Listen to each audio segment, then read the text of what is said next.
속에 있는 오늘의 궁합 재료는 어라? 익숙한 이 모습은 김치! 바로 명품 묵은지 되시겠다. 이게 저희 텃밭에서 직접 기른 배추고요. 김치 담근 지 1년 된 묵은지예요. 묵은지와 장어의 만남이라니 대체 어떤 요리가 탄생할까? 탱탱한 식감과 두툼한 살이 특징인 풍천상 민물 장어만을 사용. 아주 힘이 세서 두 손으로 잡기 힘들어. 실하네요. 아니 내가 바로 힘의 대명사 장어라고요. 뼈와 내장을 제거한 후 깨끗이 손질한 장어는 20분간 열 마사지 받으러 직행. 뽀얀 속살은 노릇노릇, 기름은 쏙 빠지게 구워줍니다.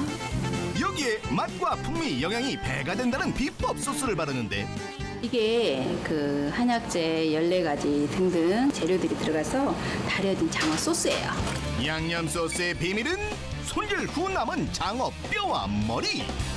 여기에 갈근, 당귀, 감초, 황기 등의 한약재와 각종 채소 넣어 10시간 푹 구워줍니다. 천연 단맛을 위한 싱싱한 과일까지 아낌없이 투하. 마지막으로 간을 맞추기 위해 황금 비율의 간장, 고춧가루 등을 넣으면 특제 소스 완성.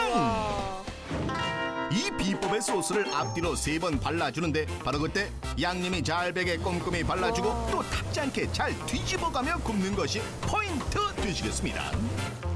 그렇다면 올 수제 묵은지의 행보는 마가린을 철판에 두른 후 쪽파와 팽이 버섯까지 첨가해 지글지글 구워줍니다. 묵은지 정말 맛있어 보이는데요? 장어가 조금 느끼한 게 있어서 느끼함을 어떻게 좀 없앨까 많이 끊임없이 연구를 해봤어요. 그러다 묵은지와 같이 나가면 좋겠다 싶어서 그렇게 연구한 거를 실행에 옮긴 거죠. 1층엔 묵은지를 듬뿍, 2층과 3층엔 쪽파와 팽이버섯, 마지막으로 양념 장어구이를 덮어줍니다.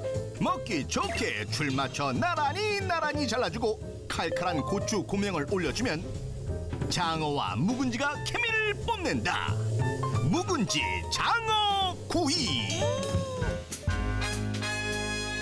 고열량인 장어는 많이 먹다 보면 뱃살 걱정 안 할 수가 없는데 이때 묵은지와 함께 먹으면 묵은지의 유산균과 알리신이 장 건강을 도와 걱정을 덜어준다고요. 여러 가지 방법으로 먹을 수가 있네요. 기다려, 나 장어 먹었어. 어머, 자기 기다려, 나도 먹었어.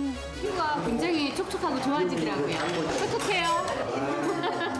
묵은지하고 싸니까 깊은 맛이 더 나. 김치랑 싸서 먹으니까 개운하면서 느끼한 맛을 딱 잡아주니까 엄청 좋아요. 장어 묵은지 제거. 장어랑 김치